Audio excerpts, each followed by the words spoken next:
अजपाजप भाग 2. नामस्मरणाचा अभ्यास एका दृष्टीने फार सोपा आहे. त्याला कोणतीही उपाधी लागत नाही. त्याला काळवेळ लागत नाही. त्याला स्थलाचे किंवा देहाच्या अवस्थेचे बंधन नाही. जोपर्यंत जीवाला शुद्धी आहे तोपर्यंत नाम घेता येते.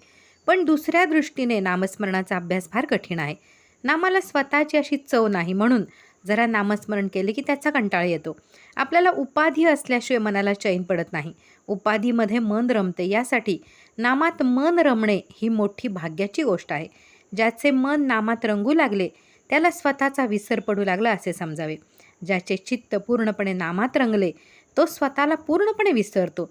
त्यावेळी त्याला भगवंताचे दर्शन घडते. नामाची चटक लागली पाहिजे. ती चटक एकदा लागली म्हणजे जगामधले सर्व ऐश्वर तुच्छ वाटेल. हा बाजार मी इथे मांडून बसलो आहे तो त्यासाठीच आहे. प्रत्येकाला नामाची चटक लागावी म्हणून माझा प्रयत्न सारखा चालू आहे. श्री गोंदवलेकर.